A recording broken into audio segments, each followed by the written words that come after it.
Hey everyone, it's Robb from Roll, and today we're going to be taking a look at the Helsmiths of Hashut, and I'm going to make a few predictions based on some of the stuff that they told us on stream. Now, quick note, I recorded this earlier today, and the audio was completely messed up, so I'm recording it again just for you all. But we're going to go through, we're going to take a look at stuff. I'm going to tell you what I think we might be seeing for abilities, for stats of the different units. I'm going to talk about the fact that there are 32 War Scroll and enhancement cards coming, and is this the full range or is it not? And we're just going to have a good time. I don't have any kind of extra insight. I don't have any kind of extra know-how into the inner workings of this. I'm just a fan, excited, just like all of you. And so I took a crack at what I think we might be seeing for the different units. Also, no, I'm not really taking a guess at like army rules or battle formations or artifacts or any of that fun stuff. I'm purely looking at the units and what we might expect from them, and I'm going to be pleasantly surprised when we start getting more information on the actual army rules themselves. So, let us dig in, and let's talk about what we know. So, we do have the War Despot War Scroll that's been partially revealed, and I'm going to take a bigger look at that in just a moment. We know we got a 2-up save on the Dominator engine, which is the new big demon engine bull golem machine thing, which looks sick. The tormentor bombard, which is the one of the pieces of artillery, has a 30-inch range and some kind of AoE effect when it hits. We know that most of the kits are dual kits or have multiple loadouts, which is just a good thing in the new army. Like I said, we have 32 War Scroll and enhancement cards. And there was a line that I'm taking to heart a little bit too much in the article, which calls them an elite army even by regular Dwarden standards. So I'm kind of running with that based on what we see on the War Despot War Scroll, and I'm applying that to the rest of the army. Now, maybe I'm overpowering the army a little bit. I tried not to wish list too badly when I made the rules and predictions here, but I am, thinking with them of being maybe a slightly more elite army than some of the other armies. So first we have the War Despot, and let's take a quick look at the War Scroll here. So we see 4-inch move, 3-up save, 2 control, and 6 health. That's more or less what I would expect and hope for. A 4-inch move, they're dwarves, they have heavy armor, that makes perfect sense. Love to see a 3-up save, again, because of that heavy armor. A 2-up save is almost unheard of. 2 control and 6 health are both pretty standard. Some foot heroes have 5, but again, with these being nice, hardy, heavily armored dwarves, 6 seems to be the way to go. If we look at the weapon profile, we see he has a Demon Flame Glaive, which is just a sick name. I think we're going to see a lot of stuff called the Demon Flame in this army. And that's a standard attack profile at 5 attacks, 3s and 3s, 1 rend, 2 damage. But we notice it has crit mortal. Now, I think we're going to see crit mortal across the army with any of those weapons that have that kind of green sphere that indicates they're infused with demon energy or demon flame. So you're going to see in more of the other predictions I've made some units having crit mortals as well. We also see that he has 2 abilities, one called a Black-Hearted Conqueror, which is a passive, and another which is a reaction in the combat phase. You declared a fight ability for this unit called Fight You Scum. I think that one's pretty easy to guess. That's going to be a chain activate after he fights. Another unit's going to fight, probably an Infernal Cohort unit. And ideally, they'll be getting some kind of bonus, either an extra attack or point of rend or damage. But sometimes those chain activations are just, they get to fight and with no bonus on it. Black-Hearted Conqueror is definitely a little more mysterious. That could be literally anything. It could have something to do with the with objectives or control scores. Just the word conqueror is kind of bringing my brain there. But I didn't really put too big of a guess down for that, because I think it'll be whatever it'll be. And then quickly for keywords, we got hero, infantry, chaos, Helsmiths of Hashut, and Dwarden. So no word safe for this guy. Also worth pointing out, he has that sick pistol holstered on the back of his model, but there is no ranged attack here. Now I think there are 2 equally likely reasons for this. Number 1 is he just simply doesn't have a ranged attack. For whatever reason, they gave him a cool model, but didn't represent that on the War Scroll. Or number 2, maybe there's something about that attack that indicates something else as far as army rules go, and they purposely scrubbed it from this preview to kind of keep us in the dark a bit. I think both are equally likely. I'm trying to think if there's been anything in the past where they've done that, where like they purposely put out a slightly wrong War Scroll, and I can't think of any. But I wouldn't put it past Games Workshop.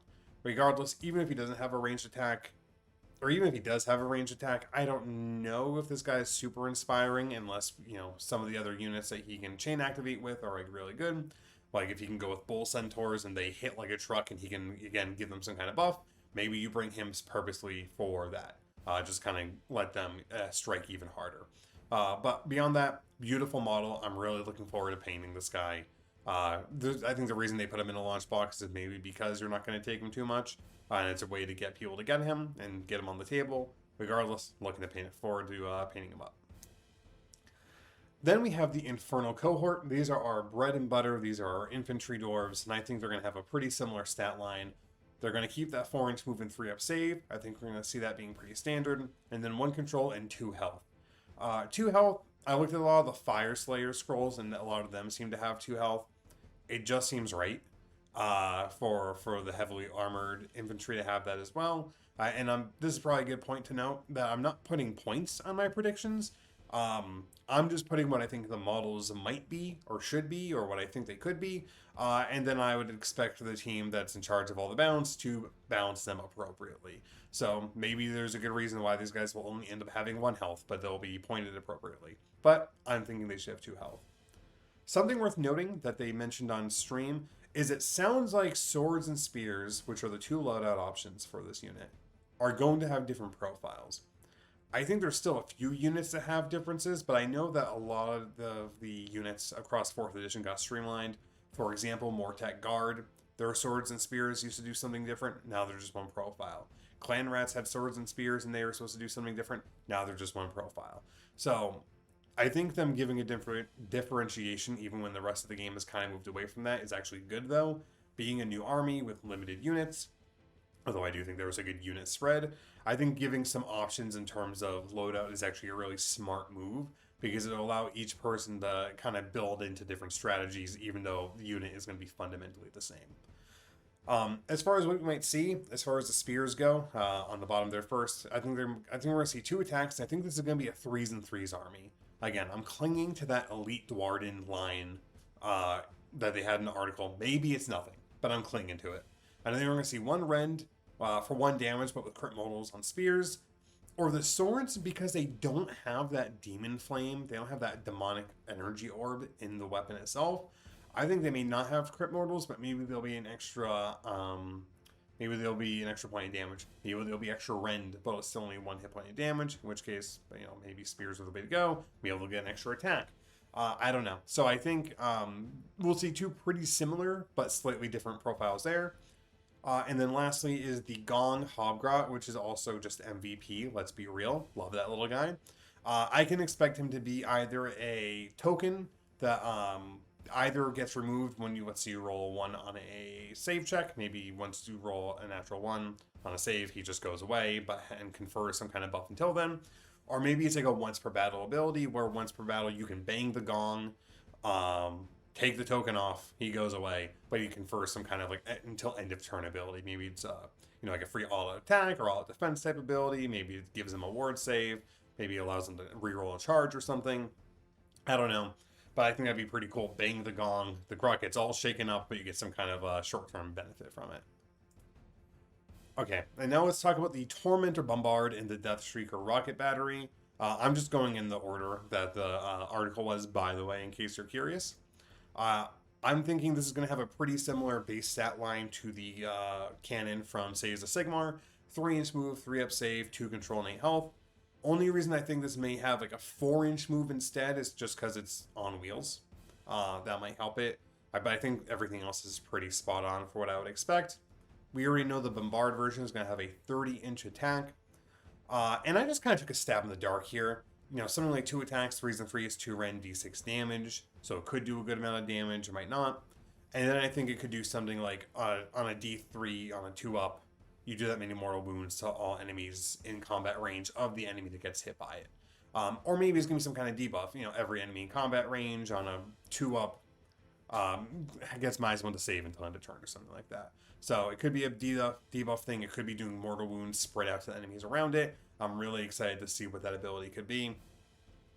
And I think the rocket battery is going to be a little more straightforward. And I can't find the recording, but I think they mentioned something about killing monsters with it. It's a good monster killer. So I put down something like 18-inch range, but 3 attacks, 3s and 3s, 2 rend, and then d3 plus 3 damage. And then against monsters, either give it an extra pip a rend or just flat 6 damage. So that'd make it really good against killing monsters. It'd make it still pretty good against killing other large health things that aren't monsters. It could still be pretty decent against other stuff. The one thing I didn't really work into it is in the article it mentions that the rockets have like sentient energy, like the demonic energy makes them sentient. So maybe they'll have some kind of, maybe it'll be better to hit, maybe it'll be a 2-up to hit. Or maybe it'll do something where you roll each attack one at a time and each one gets an extra +1 or something. Who knows? Could be something cool like that, but we will see. That's just my stab in the dark on that. Let me know what you think. And then, of course, the Dominator engine. I made this boy a little speedier at 6 inches just because the version of the 2 maces, I think they're going to want you to get it in there. They already mentioned it's got a 2-up save, and I'm thinking 2 control and 10 health. Maybe it's 5 control and a little bit more health. We'll see. It is probably going to be a monster, most likely. Unless they make it a war machine, which would be interesting to see if they made it a war machine instead. But I think it's probably going to be a monster. I think both versions are going to have some kind of, whatever stomp attacks, like 3 attacks, 3s and 4s, 1 rend, 1 damage or something like that. I think immolation cannons are going to be cool. I think it's going to be like a fairly short range, high attack, kind of infantry killer thing. I have like 12 attacks, 3s and 3s, 1 rend, 2 damage. And I think for the Bell Maces, we'll see something really chunky. 6 attacks, 3s and 3s, 2 rend, 3 damage with crit mortals. Maybe that's wish listing. That might be the most wish listing thing I have on here. I just really want to see this thing go into combat and just absolutely white face against whoever it fights. So if that's a little wish listing, let me know. And also at this point, because I didn't mention it, would love to hear all of your predictions and where you think I'm wrong, where you think I'm right. Do you think I'm overselling something, underselling it? Let me know down below what your thoughts are. I would love to hear it. And that brings us out of the launch box and into the rest of the models. We have the Demon Smith. I think he's going to have that same 4-inch move. I think that's going to be pretty standard. I went back and forth between if they'll have a 4 or a 5-up save. He doesn't really appear to be wearing that much armor, so I give him a 5-up save. Maybe underneath the robe there's armor, though. And then 2 control and 6 health, just like the War Despot. There's a line in the article, the Demon Smith can heal war machines with his unnatural energies. I think that'll either become like a hero phase or end of turn, heal D3 to war machines and monsters. Whether or not that includes the Demon Smith itself, whether or not it's everything in range or, D3 things in range, we'll see. But definitely some kind of healing, just because that they basically said that verbatim. I do also think he's only going to be a Wizard 1. They'll probably give him some kind of crappy minor ranged attack. Again, I'm not taking too many guesses at the spells, but I don't see this guy being a Wizard 2. If they do, that'd be sick. Don't get me wrong, all for it. But I think they'll probably make him Wizard 1. On the other hand, we got the Ashen Elder, which also, just by the way, real quick, if you study these 2 models, you can tell that they're the same kit, but at first I didn't realize it, and I just want to say kudos to the designers of this kit, because I would not at first glance assume these were the same kit building both models. But enough about that. Same base stat line, 4-inch move, 5-up save, 2 control, 6 health. They have the line, those Helsmiths units near enough to an Ashen Elder can shrug off grievous wounds in battle.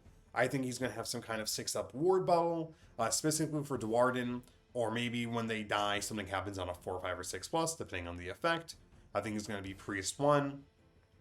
And maybe the ward bubble might be a prayer as opposed to just a static ability. But regardless, I do think he's going to have some kind of ward or other, death-defying ability attached to him just based on that line. I think he's mostly going to want to be in there just to keep your guys alive, which will be very nice since a lot of health and a lot of armor. Then we get to the Bull Centaurs, maybe my favorite unit of the release. I was so looking forward to this unit. I really thought Bull Centaurs were either the unit they would deliver the most on or mess up the most, and I think they just fully delivered. Let me know what you think about the models below. But I have these guys being a little bit speedier, more like heavy cav. I have them at 8 inches. Maybe they'll be like 10 instead of 8. But I got them with that 3-up save, 2 control. I went back and forth on 5 to 6 health. I could see them going either way. Maybe if I had the model in hand, I'd be like, oh yeah, this is a chonky boy. Gotta give him 6 health. But I just put 5 here for now. They made mention of them, charging in and being good on the charge in the article. So I'm thinking they have some kind of impact hits, whether it's like D3 on a 2-up mortal wounds when they charge. Maybe they get some kind of bonus damage on the charge with their hooves and horns. And again, this is just me taking a stab in the dark. I think it'd be cool just because they talked about, charging in and trampling the foe before they even have to swing their maces. Once per battle, if it killed an enemy and if they charged, they can do a pile in 6 inches and fight again type thing. That would be a really cool ability for them to have. And I would love that. Just like a once per battle. You ran something over, great, go run over something else again. And again, I think they're going to have crit mortals just because their maces have those abilities. I didn't put the combat stat line for these just because I think a lot of that's going to depend on if they have like a bonus damage on charge. But I just, I expect these guys to be full sending into your enemy. And then we get the alternate build for them, which is the anointed sentinels. I made them a little bit speedier just because they have less armor. 9 inches, only a 4-up save, just because they do have that barding on the bottom, but they're bare on top. I wouldn't say I'd be disappointed if these guys had a 5-up save, but I feel like a 4-up save feels right within this army. 2 control and 5 health. I think these guys get a built-in 6-up ward just because they are like the defenders of the temples to Hashut. Some kind of heavenly protection there. And they have the line, they're especially dangerous on the counterattack, where they strike with blinding speed despite their vast bulk. And so maybe they get strikes first if charged.